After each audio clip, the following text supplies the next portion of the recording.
છે નોર્મલ આપણા ડાયાબિટીસ નહીં, જેમ કે તમે કોઈ ખાતા હો અને બ્લડની અંદર ઇમિડિયેટલી તમારું સુગર વધી ગયું, એ જીઆઈ ઉપર છે, ગ્લાયસેમિક ઇન્ડેક્સ જેને કહેવામાં આવે.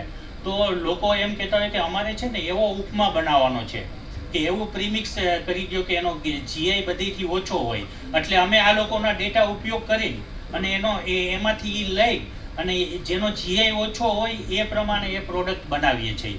એટલે એ પ્રોડક્ટ પ્રમાણે શું છે કે ટાઈપ 2 ડાયાબિટીસ પહેલાં તો કેને કહેવાય એ હું તમને સમજાવું. આપણે ઘઉં ખાધા તો ઘઉંનો જીઆઈ વધારે છે, એટલે બ્લડની અંદર શું છે કે સુગર જે છે એ ફટાફટ ભળી ગયું. હવે એ સુગર જે છે ને એને તરત જ ડામવા માટે થઈને અને લીવરને શું કરવું પડશે, ઇન્સ્યુલિનનું પ્રોડક્શન વધારવું પડશે. લીવર જ્યારે ઇન્સ્યુલિનનું પ્રોડક્શન વધારશે ને એટલે એના ઉપર જોર પડશે, પરંતુ એ ઇન્સ્યુલિનનું પ્રોડક્શન વધારીને અને બ્લડના ગ્લુકોઝ જે છે એને ગ્લાયકોજનમાં કન્વર્ટ કરશે અને એ ગ્લાયકોજન તમારી ફાંદ વધારશે. હવે તમે મેંદો ખાધો એટલે ફટાફટ ગ્લુકોઝ ગયું અને ફટાફટ તમને ચરબી વધી, મતલબ જે ગ્લાયકોજન નામની ચીજ.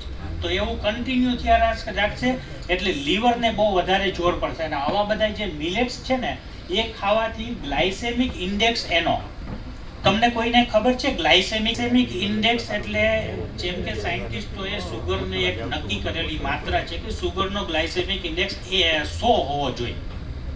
મતલબ કે બ્લડની અંદર જ્યારે પ્રોડક્ટ આપણી ગઈ બ્લડમાં ત્યારે ફટાફટ કેટલી મિનિટ્સમાં બ્લડની અંદર સુગર વધી ગયો એટલે એનો 100 ગ્લાયસેમિક ઇન્ડેક્સ થયો. તો એવી રીતના રાગી ને મિલેટ્સ છે એનો 50-60 ની આસપાસ હોવો જોઈએ. કેટલો? 40-50 ની આસપાસ હોય. એનો અર્થ શું થયો કે તમારું જે ગ્લાયસેમિક ઇન્ડેક્સ એનો ઓછો છે એટલે એને પચવામાં વાર લાગશે. મતલબ પચવામાં એટલે કે ગ્લુકોઝને અંદર ગ્લુકોઝ રિલીઝ થતા વાર લાગશે. એટલે ઈ પ્રોડક્ટ જે છે એના કારણે એક તો તમારું જે સેન્સર છે બ્રેનનું કે મને જલ્દી ભૂખ લાગી એ નહીં થાય. બીજું, લીવરને ઓછો લોડ પડશે. અને ગ્લાયસેમિક ઇન્ડેક્સ જેનો વધારે હોય જેમ કે મેંદો છે, સુગર છે, એટલે લીવરને જે છે ને એ ઇન્સ્યુલિન ઇમિડિયેટલી પ્રોડ્યુસ કરવું પડશે. એવું એકવાર થયું, 1 વર્ષ થયું, 2 વર્ષ થયું, 5 વર્ષ થયું, છેવટે એને ટાઈપ 2 ડાયાબિટીસનો દર્દી બની ગયો પૂરું પરમાનન્ટ. કારણ કે લીવરને એક્સ્ટ્રા જોર કરવું પડ્યું.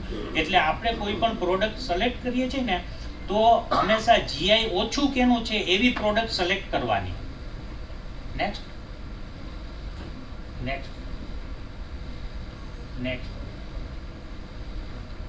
હવે જો આ નિયાસિન છે તો આપણે